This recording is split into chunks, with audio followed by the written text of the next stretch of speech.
All right. So good morning, everybody. Coming to the end of summer, and so I know many of you are getting your kids ready to go back to school, and so that's pretty awesome. And so today we're going to be talking about business analysts, what they do for the project, and it's amazing to see the evolution of business analysts and over the years, and what they do and how people are using them. So it absolutely is just really really cool. So when we talk about business analysts, and so we come back and forth with business analysts on different things, and every organization has a little different way of maybe using their skills, and so they can be a very powerful tool on projects. They can be a powerful tool for gathering requirements, working with the team, giving those requirements, and representing the customer. So I want to lay some foundation for you today with this that I think is going to be really good for those of you who have BAs. If you don't have a BA, then the project manager and some of the people on the team are probably fulfilling this role because you still need these things done. So when we talk about this, let's go into give you a little bit of resources here. So in the BA world, many of you who already know this information and are already possibly doing and using the processes for the business analyst. There's really two main publications that are out. If you decide that you're wanting to study this further, the one on the left, the orange copy, is called Babok. And so this is the Business Analyst Body of Knowledge. Great book. It is a great resource for you, and it allows you to be able to see from the International Business Analysis Association processes of how to be able to gather information, do the analysis on a project, and be able to work with your team. A phenomenal book. They also have a couple of certifications in the BA world, and so you can look at it through them. This is based out of Canada, is the orange book. Over on the right, this is the Project Management Institute book, and this is a business analyst for practitioners, and this is their standard or their body of knowledge. PMI also has a certification for the business analyst as well. This book is excellent as well, so you can't go wrong with either book that you're picking up. And those of you who are members of PMI, because so many people that are on here are picking up your PDU, that might even be, they have some standards in your member as part of your membership that you can look at least read, and sometimes you can download some and they're in a PDF. And so the one on the right might be part of your package online. So I would get on there and look and see if you have access, at least access to that standard. Even if you can't download it, you still have access. Both of these texts are excellent for looking at the project and being able to gather requirements and what the role of the business analyst is. Now let's start off with something that's very foundational to kind of help us with this. When we look at the BA is not just somebody who works with the team and goes in and talks to the customer and gathers requirements. The BA happens to be that person who understands how that requirement fits to everything else in that organization. Okay, because when you're running your project, as you see on this graph, the project is all the way down here at the bottom. That's what the meat and potatoes of what you and I do every day. We're working on projects. Okay, but as you're looking at that project really has a distinct connection to everything else about that organization. And so you'll notice here we go all the way up to the strategic plan. And this is something that BAs usually shine at because they are able to look at the strategic plan and help align it all the way down to the project. So when you're looking at the strategic plan, to kind of put it in sequence, if your organization has portfolios and programs, you'll notice that the strategic plan that your C-suite executives are planning and visualizing is being set with the goals and objectives. And then normally it's going to go down into the portfolio level. Now, if you don't have portfolio level, but you have other departments and things, the portfolio is normally where it's going to be funded and run all across the organization. So money is going to be going down to the portfolio. So it's very high level. And then from that portfolio, it's going to go into the programs. And then underneath those programs, you're going to then turn around and see how it fits into the project. And so in theory, every project that we're working on actually should connect to the strategic plan in some manner. It's not something that we always know about. It's not something that we are always able to trace it back up to because of depending on the type of organization, but that is what should be happening. And so the strategic plan should have projects that are driving those initiatives or those changes that that the organization is wanting. And so if we're looking at strategic level, the C-suite would be your president, your CEOs, your governor, if you're in a state organization. And so somebody is controlling that strategic plan on looking at those objectives of what we're going to do big picture. And then obviously when you get down to the portfolio level, many will have VP level, director level. At that level, we're looking at the portfolio. And then of course, the program director would be your PMO, your sponsors. And then, of course, projects would be your project manager and your business analysts in the team. And so as we look at the business analyst is getting a lot more credibility over the years because I think BAs are being bridging that gap between what customer wants and what's being delivered in the projects. And so it's really been happening. So this is all part of what we would call the big picture. Now, the main goal of a business analyst is to understand the needs of the customer and business environment. And so this person is I'm going to use the term, they're the researcher of a lot of this. They're the person who's doing a lot of facilitation back and forth with the customer. And so they're going to gather requirements, they're going to create documentation, they're going to communicate with customers and stakeholders regarding all the outcomes. Process improvements, they're looking at processes and how to be able to do that to better implement the solutions. They're looking at providing critical insights through the project planning, execution, monitoring, and monitoring phases of a project. The thing that's so interesting, though, about BAs is I can have a BA focused on the project level. Many organizations, though, are starting to look at enterprise BAs where they're looking at it from the aspect of the strategic level. And so they're bringing those BAs in to look at the strategic plan and look and see where can we get the most value from the projects that we're going to run and the money that we're going to spend to drive these goals. So we're talking about them down here at the project level. It's been cool in the last several years to be able to see that the BAs are being brought in at the enterprise level and to see that it's a different focus. It's a different viewpoint because they have access to the C-suite and they're doing research to say, here are some things we need to consider to drive in our projects that will actually bring us more value and more return on investment. So how does the BA interact? I pulled this from one of our BA courses because I think this graphic kind of lays it down the best. So you've got operations over here on the left. And so you have internal processes, strategic plan, daily activities, problems, goals, needs, all the different things. And then on the right-hand side, this is projects where we have our lifeblood, where we live. And so you work with a team, you interview SMEs, you create requirements. We live in all of those areas. And when your BA is looking at it, they're looking at it through the eyes of solutions and products. We're trying to fix stuff. We're trying to make it run better. We're trying to make sure that everybody is getting what they want as much as possible. And this is right where your BA is. They're spot dab in the middle. They're working between operations or the customer side and the project side, and they're representing that customer in everything that we're doing. And so every meeting they set in, that's what they're going to be doing. So why are the business analysts needed in the first place? Many of you don't have the business analysts. And you might think, okay, so what's the big deal? The big deal is that your BA has a concentration on gathering the requirements and representing the customer. They really can go hand in hand with the project manager if you're doing traditional or with the team if you're doing agile. So project teams and customers speak different languages. The customer's looking at it from their perspective, and yet your team might be experts that have totally different lingo in what they're doing. And that BA is actually going to bridge the two together. So both parties have to understand their counterparts without using any of the lingo, and communication is needed so that all the parties understand and benefit from the interaction. And the BAs represent the customer to the project team. So what they do is they are able to talk about what the customer thinks, feels, and even though it might not just be a one-liner requirement that's quantitative, they're talking about the ultimate goals of the customer. They're looking at it through the purpose and the eyes of the customer. So they are a great benefit in all of these areas. So understanding the needs of the customer, also the business analyst is the researcher.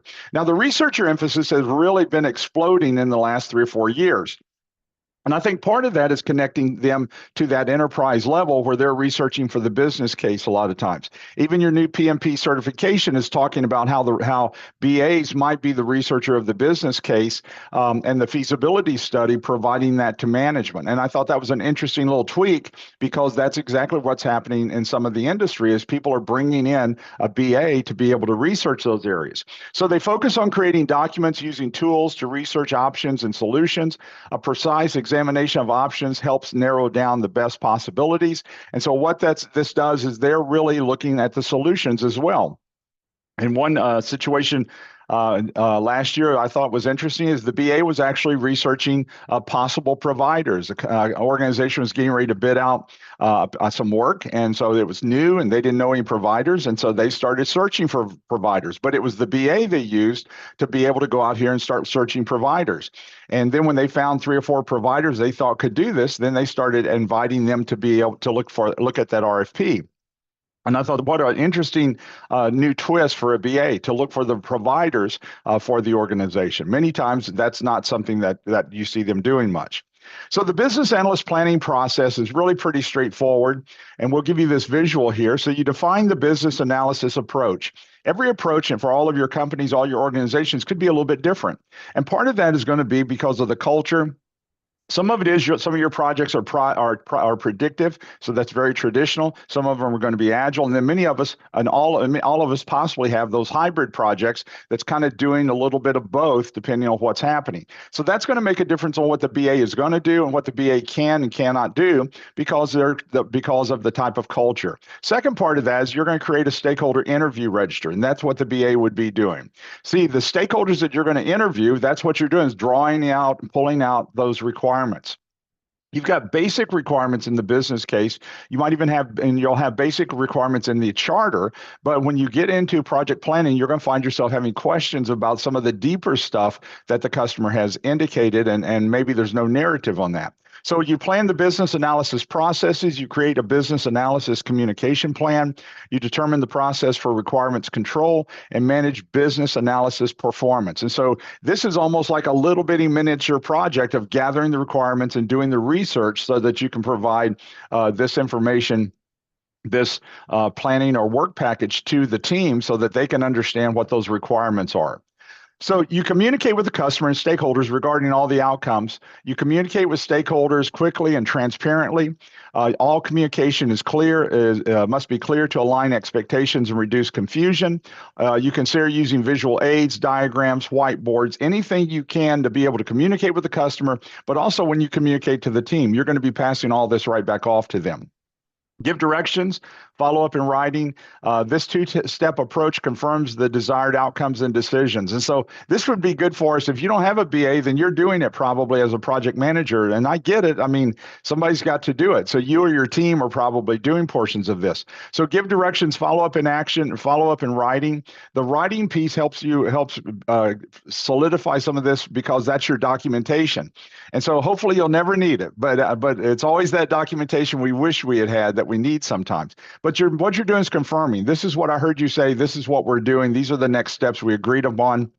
Any of those help us in being able to solidify what we're saying and that they're hearing what we're hearing on our side.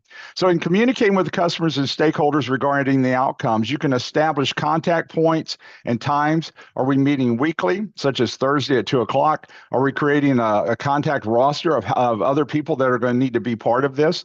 People who need to be on call or in the meeting?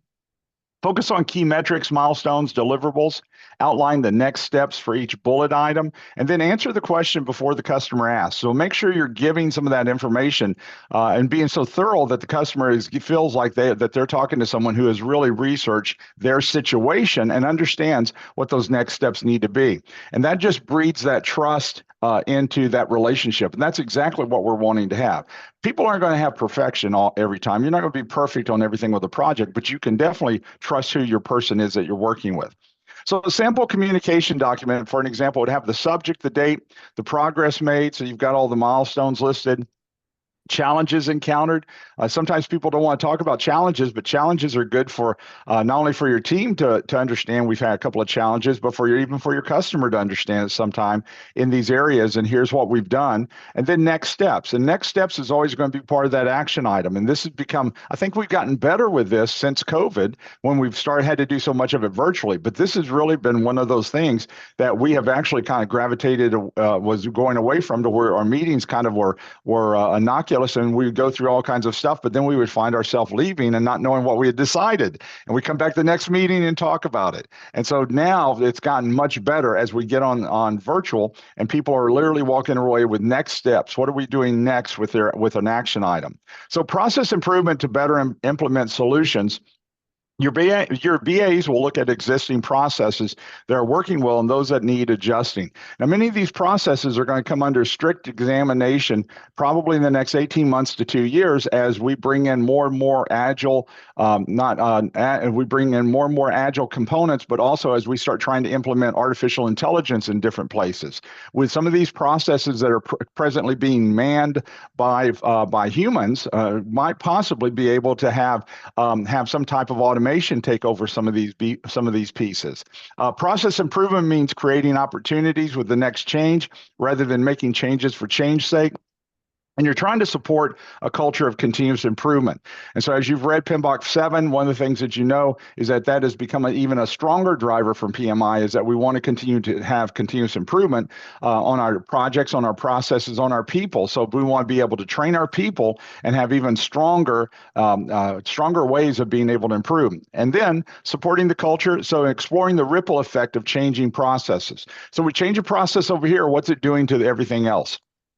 What's the ripple effect to everybody else that's involved? What's the ripple effect to the culture that we're looking at? You change some processes, it's going to impact the culture that everybody deals with. All right, so let's move into the methodologies for a moment. So we look at developing strategic thinking. And so a lot of times people in the team is so focused on really we're the worker bees. And so we focus on what do we got to do to get to the next activity done. So somebody needs to be thinking strategically. That means connecting the project to the strategies, to the strategic plan. Your BA really does a good job with this. And then strengthens decision-making because we know that this is a main driver. It empowers the team and building and also leadership. We know we're driving a major project for the organization. We're enhancing emotional intelligence.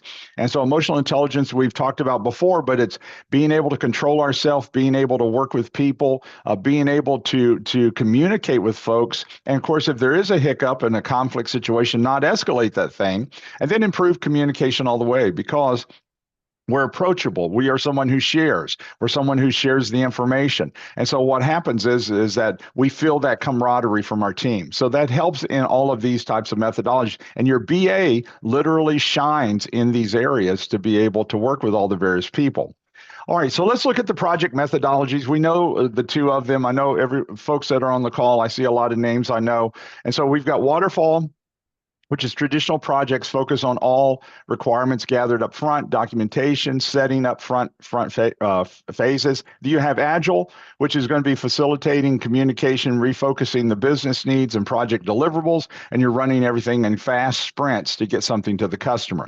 So your BA, we think about a BA maybe over on the traditional side, but you're seeing scores of information coming out on how a BA can work with Agile. And so that BA is working with the product owner and with the customer. And so you'll see that some organizations have actually using the BA role as the product owner. And so that they're working with the customer, refining the product backlog, and they're actually researching to make the suggestions to the team, what they're wanting to do and how they're wanting to do some of the things to align with the customer. So it's kind of an interesting little twist where the BA and the product owner sometimes are the same person. So, and maybe that's something that you're working with right now, but I think that's an interesting little twist. We also have tools, processes, modeling, workflows, processes. We have data analysis software, organized quantitative data, present data with recommendations, requirement management, such as Jira, MS Project, whatever software or tool you happen to be using. And so your BA is actually very proficient in all of these. They know and look at processes. They live by processes. And so they're constantly looking and how to make that process better. They're looking at waste, that they're kind of wired that way, and that they're looking at how to be able to move something and inch those requirements closer to what the customer is desiring. So that BA is normally very proficient in using all their tools. The other thing that does come up sometimes is this issue of communication. Sometimes you have a BA and a project manager, and sometimes people will say, well, they didn't feel like they were communicating very well. Or you've got a BA who's working on an agile project, and the team doesn't feel like the BA is communicating. Many times, this is a joint effort on all sides. It's not like it's all the BA's side or all the project manager's side to do the communicating. I mean, you can communicate all you want, but they've got to be willing to communicate back. They've got to be willing to be there and have some active listening as you're involved. So communication's a two-way street in what we're trying to do. So misalignment, misunderstandings, in communicating the priorities, the scope, the timelines, the resources can happen, which requires solutions. So an alignment, you might have to have an alignment workshop if the project's going in a little different direction than what the customer is. And that alignment workshop might only take an hour for you to do, but it's to talk about what do we need to do to reposition this project and get it back on track. You want to have clear documentation, regular meetings. So you want these pieces to be there in place so that everyone has the capability of knowing what's going on with the project. And so not just a select few. And so you're wanting to be able to make sure that communication is going to be clear and other people are getting that. The alignment workshop establishes a shared understanding of project goals, priorities, communication. You send summaries with an action plan as a takeaway from the meetings. And of course, a lot of your meetings, some of you are already experimenting with this. Some of your meetings are already using some of the artificial intelligence tools that are actually transcribing everything that's being said, and that's being put into the archives. And so if you're doing that, then you have word for word what people say, including the coughs and the clearing of the throats and everything. So that's going to be an interesting tool. You want to cut those out, but nevertheless, those tools are starting to be used in a lot of different settings. All right, so the business analysts deal with conflict. And so you are going to be a conflict manager. Many of you know PMI has said for years that as a project manager, you're a conflict manager as well. And the reason for all of that on conflict is really this. Projects create change, change creates conflict, because we're experts on change, aren't we? As long as it's not us. And so as long as you're the one changing, you need to change. But if it's us, we think, well, now wait a minute. So conflict's common for a project because everything you're doing in a project is moving that project in a direction which is creating a change to a process. Could be whether we're automating something, so now we don't need personnel to do this. And so all those things feed to that. So conflict is common for any project. Anyone working on a project needs conflict resolution skills, because you might be the face of the customer or the stakeholder who's upset over this change that might be impacting their work. Some conflict resolution skills we look at, such as active listening, paying attention to others, problem solving with people rather than arguing sides or positions, showing empathy and understanding others' views or perspectives. I mean, all of this makes a huge difference, especially if that change is hitting them very personal, in a personal way. Then that might be something that they're reacting to because of this. I think of a person who was sharing, this was years and years ago when I was still pastoring. And one of the things I thought was interesting was they changed Chrysler in St. Louis. A lot of people from our church drove an hour and 10 minutes to Chrysler every day to work there. And Chrysler started shutting down different parts of the plant. And so Chrysler had jobs for some of these folks in other states, and they would have a job, but they did not have it here in Missouri. And so some of the people started driving, I want to say Indiana. It was Indiana is where I think it was, but they had to stay in Indiana for the week, and then they come home on the weekends. And many of the people that did this, they had worked for Chrysler so long, and they still had 2 years or 3 years before retirement. And so they were upset that happened, because it was going to take them away from their family. But many of them did that. They lived in Indiana. They'd drive up on Sunday night and they'd come back on Friday night late. And so they did that because, once again, it was their job, and they were getting ready to retire. But they didn't like it? You could say that you could sense it was super personal to them that they had closed this and made this change. As we continue talking about the conflict piece, create clear team charters. If you're not familiar with the term team charter, it's not a project charter. Your new PMBOK talks about a little bit that PMP test has now shifted to where this is part of the PMP test now. And so a team charter happens to be how we're going to work together as a team. Many of us in the past have all created different types of team documents to help us work together, code of conducts and different things like this. This kind of encompasses it all. It talks about when we're having meetings, how to handle conflict in the team. Has a little bit on the code of conduct, how we're going to treat each other. And so you and your team create what's called a team charter. And then you foster a positive and inclusive team atmosphere. Appoint neutral facilitators who can help when conflict gets out of balance. But the point is, what you're looking for here is resolution. What you're looking for here, we might not agree on everything, but we don't have to be disagreeable on everything. So we have to come together on some of these things just to be able to move the project forward. Now let's talk about creating the business analysis plan. So the business analysis plan should determine the following pieces. And so this is, like I said, it was like a mini plan for the BA to gather requirements, and a lot of times it is. So the processes the team will use in gathering requirements, stakeholders must, should, and could be interviewed, processes that will be used to control the scope of the project once it's been set, metrics that will be used to measure progress and performance in the project. Stakeholders will have the authority to approve or make changes. So you can see this really anchors a lot of pieces. If you don't have a BA, you're having to do a lot of this as a project manager. And so sometimes you'll hear project managers say they don't want a BA, and yet the BA is a great right hand to that project manager. And so this person is another resource that you have, and they're working with the customer and representing the customer. This is a great position, and this is a great person to have on your team, because that frees you up as a project manager to manage that project. And this person is representing that customer. I look at it as a super positive position. And so when it's put together and working right, it's going to be very, very positive. The other piece to this, look at the approval of the processes. So they talk about the processes. Your BA is looking at processes that might not be working well. And so what are the approval steps? Who, what must be approved?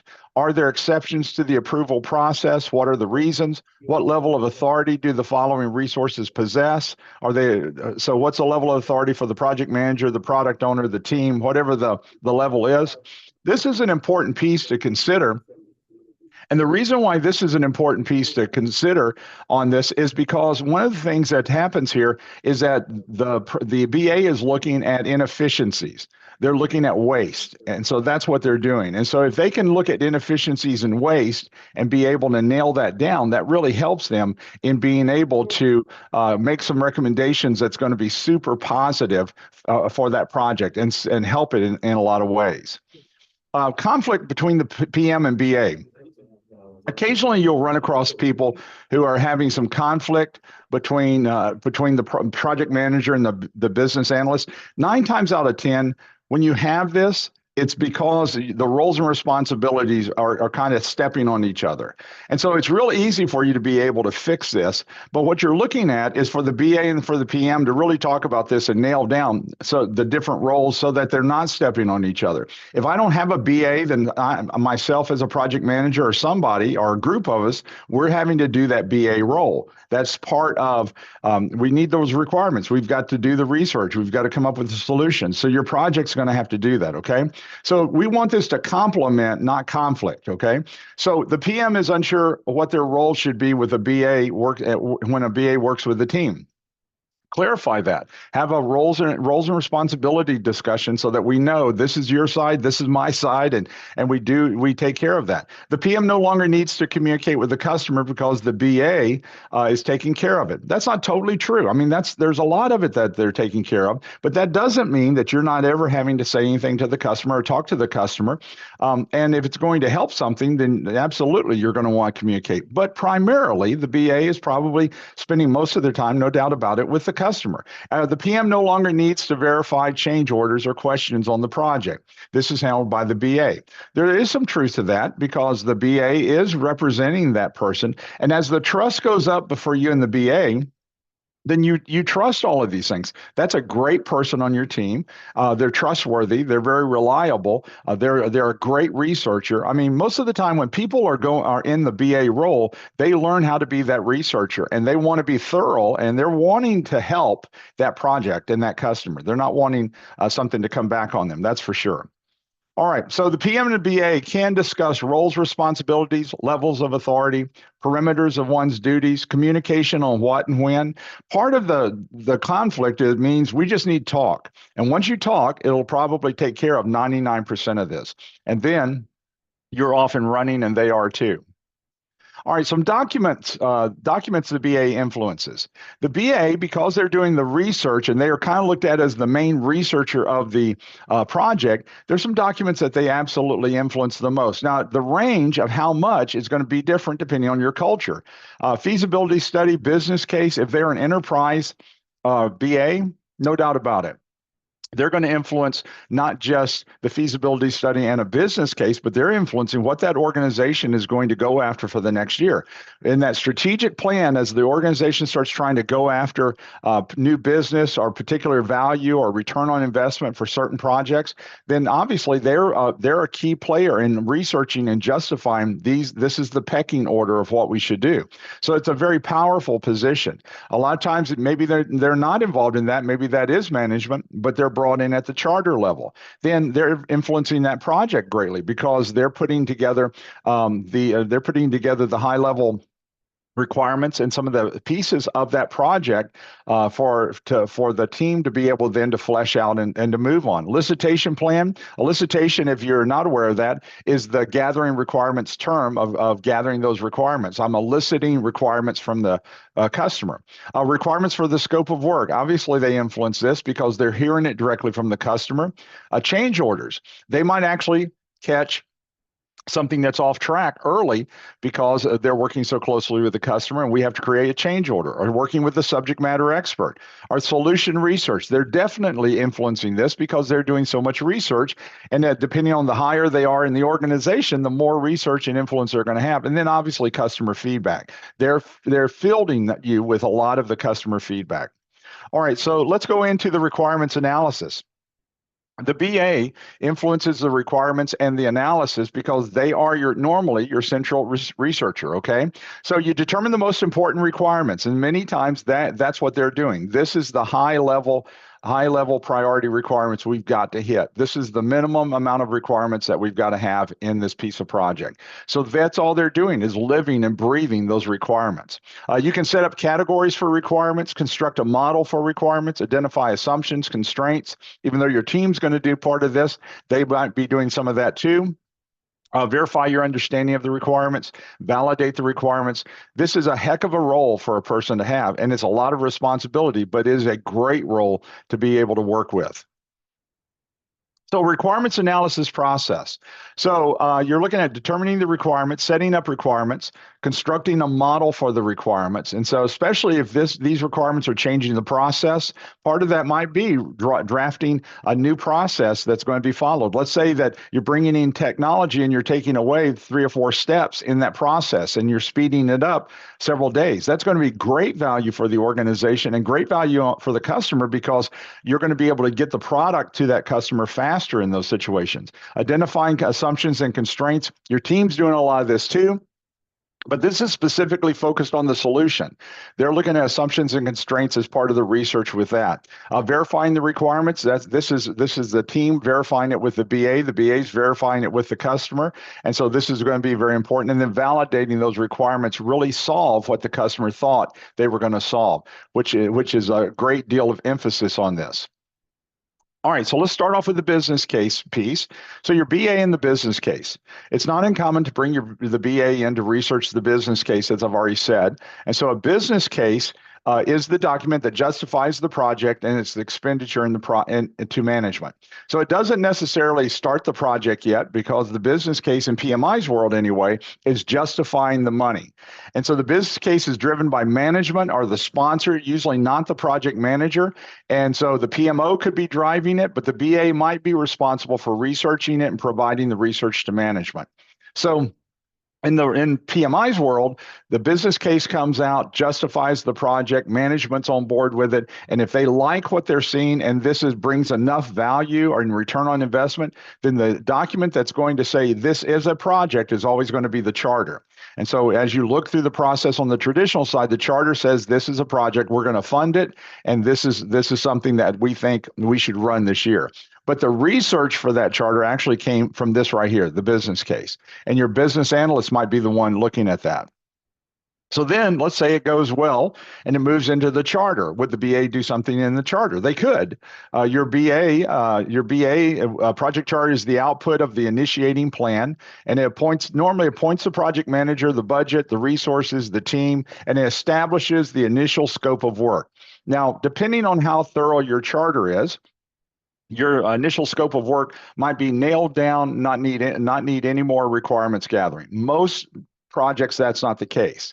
And so you find yourself with that scope of work still having to interview other customers or interview the customer and other stakeholders for specific areas. Your BA can be helpful in that area. And most organizations that are using a hybrid type situation are actually using the business case and even the charter to start their projects. And the hybrid piece doesn't come in until they go into the planning and they start running them in sprints or iterations from that point on. So many of you who have a lot of structure and controls, you could still do your business case, you can still do your charter. All of that can be very formal. And then you can do your hybrid piece from the planning department to the delivery with the customer, and your BA would be able to work in those areas with you. But these two areas can fit very well in both settings, both agile and also on the traditional side if needed. So here's your elicitation process.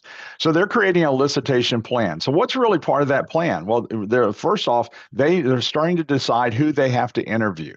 And so they perform elicitation interviews. And so they interview those stakeholders that they need additional information on. And we've all been in that situation, haven't we? Where we've got some components of the statement of work. And so we've got areas that we understand, but there's some areas that's a little bit vague. So we go back to interview. Document elicitation discoveries. What are we discovering from these interviews? And also confirming the elicitation findings. This would be part of the requirements. What is the customer wanting? How are they measuring success? Why is this important? All of those are going to be very important pieces for them. All right, so now we look at BAs in the elicitation plan. So let me give you a few pieces here to make sure you have this. So you kind of look at a couple of different things. So you've got what information you need, what sources, what methods, and what sequence. And so for an example, how many employees will be trained? Let's just assume this is a training kind of situation. And so the source might be HR. The method might be a phone conference or Zoom call. That's not a problem. What's the sequence as you're looking at this? This is a number 2 because this might make a difference on how we're going to do it. What's the layout for the training facility? So you might be talking to building plans and facilities, whoever understands that. Document analysis to look at it might be a number 1 sequence. What projection equipment do you have in the room? So the facilities executive VP might be the one you're talking to or someone else. It might be just an interview and it might be number 4. What size class do you want? And you're looking at that. And also tell me a little about the culture of your workers, and how they experience, what do they experience in their daily lives? So all of these components here are part of the elicitation plan if we were going to do a training event, and all of these have come up. And so many of you that are on here, we've had these discussions. With some of you, it's been years ago, but we have these discussions periodically when we come back in for training. And so the point is your BA would be doing some of these things to make sure that you understand what's happening. Just this past week, we were down in Boca Raton for a 2-day conference, and so we went in, and it was for the sugarcane industry, and it was just really interesting talking with the people. But the people, they had flown people in from London and from Mexico and from Canada to be part of that meeting, and so. It was a great meeting to be able to be with some people, and they just had a great time. And we were doing hybrid project management, and so to hear the questions and the eagerness, it was just an exciting time and just a wonderful experience. On my side, it was wonderful. I hope it was on theirs, but it was one of those cool things to where you just thought, oh my gosh, this is just I've never even thought about the sugar industry, but I mean it was just so unreal hearing all the pieces of that. So I was learning stuff on my side of just from talking with them and them sharing different things about their projects. And that's what your BA is doing. They're learning that industry. They're learning their people. They're learning the good things, and they're learning the hurts in those situations. Okay, so let's look at the BA and change orders. This involves understanding the organization's culture, strategic plan, desired outcomes. It includes a clear understanding of which goals and objectives the project will impact. Details the internal interaction of the stakeholders, which can influence the people and processes, and it uses tools to verify solutions for the project. So change orders. So it might be that the customer requires a change order, and rather than your team having to research it, the BA is your researcher. And so they research it and they explain what's the best approach or what's the best tool that they need to change this to. And they confirm it with the customer and, of course, confirm it with the team. So this takes some of the pressure off of you that are having to do all of this with your team. And so that's why I say the BA is a great tool or a great resource to have working with you on your project. Let's look at the BA working with the SMEs, subject matter experts. So a subject matter expert is the person who is most knowledgeable. We know that. And so SMEs are not experts in everything, but they are experts in those small pieces. But the challenge we all have with a SME is that you have so few SMEs in your organization, and they are swamped. I mean, this is kind of a thankless job for these people because everybody demands their time, and it always seems like it takes forever to get the SMEs up there to talk with you. Well, you've got someone who's dedicated to all they're trying to do is work it out to get to the SMEs to talk with them, and so that takes the pressure off the project team to where they focus on the project. So BAs discuss and report the outcomes, steps of action, constraints with the SME, and communicate the information also to the team. So it's very important. So once again, they're being that go-between in between the SMEs and the team. Let's look at the solution piece.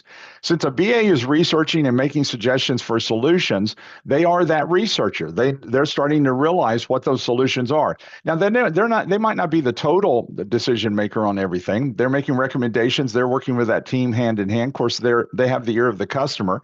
So this can extend to several things. Which is the best solution? Who's the best vendor to use, like we talked about earlier? What is the customer's position on this issue? What are the next steps to recover a failing project? What does a customer mean by certain things? I mean, if you're working with a BA, you know how many times we've talked about all these things to rehash, especially a new project you've never done before, because you're hitting a target out here that's never been hit before, and you're doing something that nobody else has done before. So it is absolutely one of those things that we talk about this. So let's look at customer feedback. So feedback can include what the customer likes or does not like about the features or functionality in Agile or Scrum projects. And so they'll give feedback on some things. Well, that's good for your team to know because we might be missing the mark someplace. And so feedback and clarification from the customer on the status and perception of the customer is huge. It allows you an opportunity to be able to redirect, maybe get a little bit more feedback from the BA and maybe even directly from the customer to make sure that how we're making sure we're on task with what the customer wants and that we're not missing it in some other way. All right, let's look at BAs in an Agile setting. This is new for most organizations because Agile has been around for such a short time compared to traditional. And so folks are just now starting to experiment with business analysts over on the Agile side. So business analysts a lot of times might be involved in even the negotiation, be a negotiator. So negotiation skills are required for more than just price, time, and performance. That's what we always think about. Well, this is a procurement thing or a contract thing. That's a piece of it, could be, but it doesn't have to be. In many cases, negotiation is used to get others to accept a viewpoint that something different might be a better solution in meeting the specified requirement. Now, let me chase this rabbit with you because I think this is an important piece. BAs do represent the customer, but BAs are a great resource in understanding the customer and what the customer goals are. They help you when all of a sudden you realize, hey, that solution that they want is really not going to be best for the company overall. It's got flaws in it. And once the BA understands this as well, they're also presenting some of this back to the customer and to make sure that they explain it to the customer so that the customer understands why we need a different solution. Everybody thought the solution looked good. Everybody thought the solution would work. And now we found flaws with it. This is the life of project managers all the time, right? And so the point is that they're also an advocate for the team with the customer. This is where we're having to go to get that customer on board as well. BA as a forecaster. The business analyst should monitor the EAC, the estimate at completion, ETC, estimate to complete, as well as the forecast, as well as forecast the impact of all changes made to a project plan. So when we start talking about changes, we start looking at what impact this is going to have on our schedule and our budget, and we start making recommendations back to the customer so they understand, because you're going to change or rebaseline your project if you're using traditional. If you're using Agile, it might make a difference on what kind of features the customer ends up with, because remember, in Agile, we have a product backlog, and so we're re-ranking those features and functionality or those user stories. And so if we've got a change order, that change order might actually take the place of something that's a high priority right now, but the change order is a higher priority. And so that means that the customer might be getting something a little bit different down the road than what they thought they would get. So once again, your BA is there explaining a lot of these components to that customer. Change-driven approach. This is the Agile side. Your BA can wear a lot of different hats here, but the focus a lot of times on the change-driven side is on rapid delivery of business value. The reason why you're using Agile is either because you're not sure where you're going with this thing, or you're hitting a moving target, or you're hitting a target that has a lot of change in it. So all those characteristics are very much part of Agile. That's the reason why you wanted that. The BA would be working with you because you're trying to do rapid delivery with these short two or 3 week iterations and provide something to that customer to see or to start working with every 2 or 3 weeks. And so it's preferred when taking on an exploratory situation. It's effective when used for incremental improvement of an existing solution, but the BA can be there, can be there and be a great part of this. However, let me just caution us. The BA role has a lot of the characteristics of the product owner. So the roles and responsibilities of these two have to be talked about, because if not, they're going to trip over each other. Since you're working on an Agile project or a Scrum project, you don't normally have a project manager. The team is making the decision. The product owner is representing the product backlog, which is your features and user stories, and they're talking to the customer. You can see how the product owner and the BA has a lot of the same turf, and so you just want to make sure what and how they're going to do that. And that's the reason why some organizations are actually using the BA in that product owner role to be able to work with the customer and with the team. And that does make sense because there's so much overlap there. Agile development model. So it focuses on delivering value by using multiple iterations to deliver functions and features to the customer. And so one of the things that we're trying to do on the Agile side is you're trying to deliver value. So we're not just trying to hit a due date, or we're not just trying to deliver something to the customer, and tell them what percentage complete something is. We're wanting them to have value every few weeks, something that they can start working with, something they can start giving feedback on. It's good or it's bad, or we need to make adjustments. Risk-driven. The Agile development model, risk is contained by using short iterations and co-located teams. Now, many organizations across the world are not using co-located teams. They don't have that many personnel. And so many of you on this call we've talked about this. And so you might not have a co-located team, but you are running Agile for at least some of your projects. Well, the reason why you're doing that is to reduce the risk, to contain it within a 2-week period of time. So when you do your analysis, you're doing it for 2 weeks. And you're providing and reducing that risk on the parts that you're handing to the customer immediately. So this is used when the scope is difficult to define up front, or has a high expectation to change over time. And so that's why you're doing Agile, is because traditional locks you into paying for change orders that will charge you a fortune by some of the vendors. Now let's look at some advanced models that are being used for BAs, and as we kind of get to the last part of this, okay? So your business analysis competency model.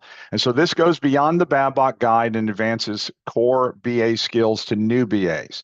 So both your documents that I showed you in the beginning, the one from PMI and also the one from the BA Association, are looking at ways to be able to evolve their BAs and their BA roles.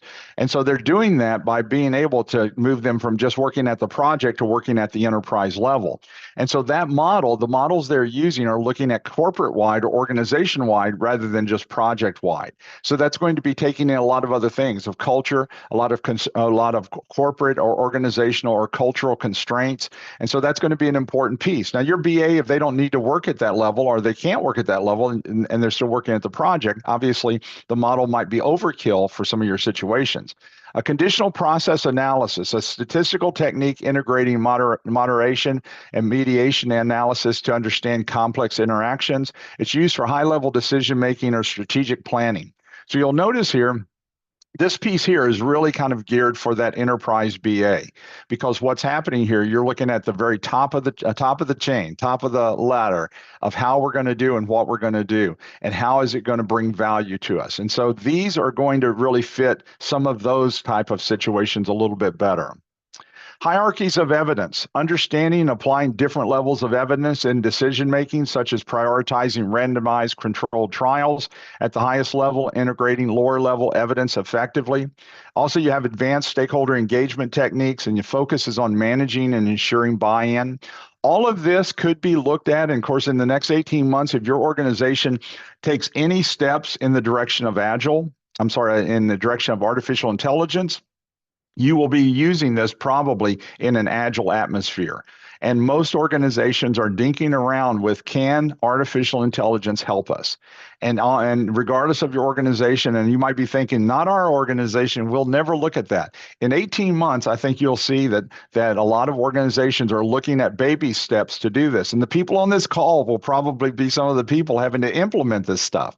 And so as much as you hear all the negative online and all the negative on the news, for sure, there's negative with artificial intelligence, just like internet, there's negative. But I think you're going to be amazed at how much we see that this can actually support project management and make project management better in some areas. We need regulation, of course. Do we need restrictions? Of course. We need all of that. But the point is that we are in a really neat time of watching technology evolve. And I think you're going to see some of this in the next 18 months. Advanced business analysis techniques can include SWOT analysis, root cause analysis, other analysis to be able to really connect. Organizational design and structure analysis. This might be one that's a little newer to you.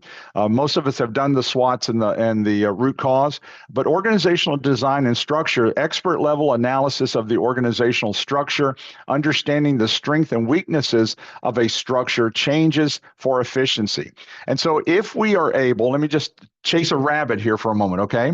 If we are able to contain artificial intelligence to something that is going to benefit our organization, you're going to see some of the processes that we might have right now that we are resourcing with people actually be resourced with artificial intelligence. And it might actually run it better than us and have early warning signs if something's wrong better than us as humans, and free us up to be able to do some other things. When that happens, our organizations, as we know them now, will change drastically. Most of our organizations have not really shifted that much, probably in 30 or 40 years, because once again, that we haven't had that paradigm shift in the structure because we've had to put resources of humans running everything.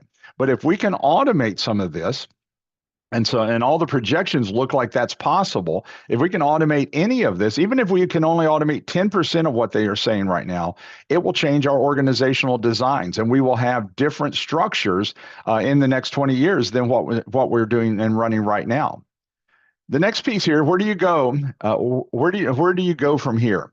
So here, a couple of things. So if you are a BA already, God bless you. And so you're doing all the stuff probably that we're talking about. So look through your notes, determine where you have gaps in the BA process. If you do have BAs, get them some training. You've got certifications on both sides with two great organizations, and you can get them together and do some training for the BA. Most BAs, if they're not performing the way a group wants, it's because the organization hasn't provided training for them or enough training for them, and people are kind of doing it on a wing and a prayer, like we've all done with certain things, in our life too. But a BA can be trained and will actually be even more efficient as you do this. Design a process that fits your culture. Also, educate yourself in some of the weak areas too. Are we weak on analysis? Are we weak on facilitating? Are we weak on interviewing and gathering requirements? A lot of the change orders, I'm going to say this as kind of a broad statement, and it doesn't fit everything, but a lot of the change orders that we see in traditional projects is because we did not do a good job on the interview in the first part. And so what happened is we get in the middle of it and all of a sudden we discover, oh, guess what? This is supposed to be part of the project. So now we've got a change order. I don't know if that was as much a change order as we didn't do a good job interviewing up front. Your BA will satisfy that and take care of that for you. And so that's one of the heartbeats that a BA has, is to have and get all the requirements up front of in those traditional projects and provide those for us. And so they bend over backwards to do that.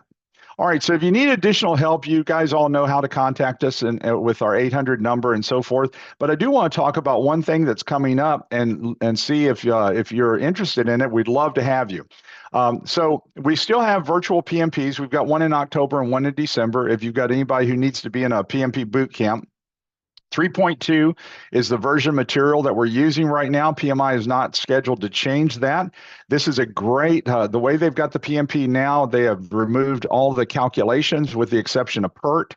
And the material that they have is just really, really good material for this. We're running about a 97% first time passing rate right now. And so we've been doing that since 2022. And so this is a great time if you thought about getting your PMP and you were scared to death of all the calculations like we all were, and probably, except for our engineers on this call, then this is a great time to get it because it's the most straightforward. But the other thing that we have coming up are other webinars for you.